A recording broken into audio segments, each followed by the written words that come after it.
Поминаа повеќе од 4 години од владењето на ВМРО ДПМН, а во секторот енергетика се случува целосен крах на планираните енергетски проекти и од најавуваниот бум во енергетиката нема апсолутно ништо.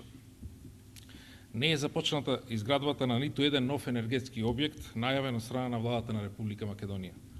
И после повеќе од 4 години се уште нема инвеститор за големите енергетски објекти како ХЕЦ Шебрен и Галиште, ТЕЦ Неготино, Вардарска долина и така натаму. Не е почната изградбата на ниту една од малите хидроцентрали, иако првите понуди за нив се отворија пред повеќе од 3 години, на 28 јуни 2007 година.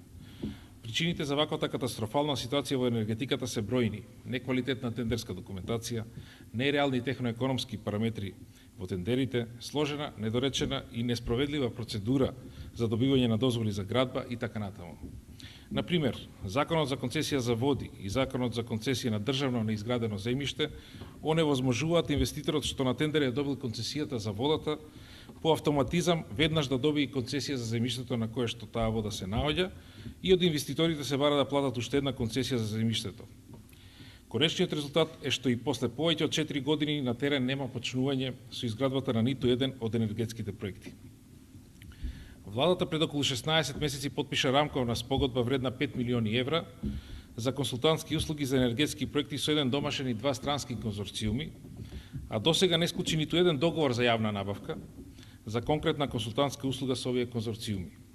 Ова резултира во незавршување на тендерската документација за енергетските проекти и слаб квалитет на постојната тендерска документација.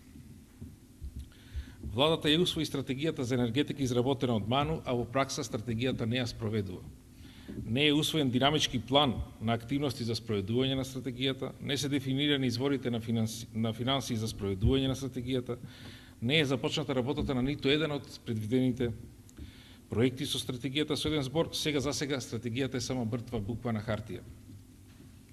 СДСМ предупредуваше дека стратегијата за енергетика изработена од МАНУ е неквалитетен и нереализлив документ, а тој наш став сега и се потврдува. За Законот за енергетика владата на Република Македонија уште пред една година тврдеше дека е целосно усогласен со европските регулативи. Зошто сега повторно расправаме за нов предлог закон за енергетика, за кој владата се правда дека е всушност усогласување со ЕУ директивите, ако и актуелниот закон е усогласен? Која е гаранцијата дека и најновиот владин предлог закон за енергетика нема да треба повторно да се усогласува со европските директиви? Со предлог законот владата остава можност оној што ја врши дистрибуцијата на електрична енергија да може да го врши и снабдувањето со енергија и да добие лиценца за крајен снабдувач. Владата на Република Македонија не успеа да ги заврши ниту енергетските објекти започнати од претходната влада. Хидроцентралата Света Петка требаше да биде пуштена во работа во пролетта 2009 година, а таму се уште нема изградена ниту брана, ниту машинска зграда. Браната започна да се гради, но заради неквалитетна изградба, изграденото се рушеше со месеци и се направија сериозни штети од околу 1 милион евра. Штетите на годишно ниво од непроизведената електрична енергија се околу 5 милиони евра. Објектот нема да биде завршен уште најмалку 3 години, така што вкупните штети ќе бидат повеќе од 20 милиони евра. Да заклучиме. Енергетиката е црна дупка за оваа влада.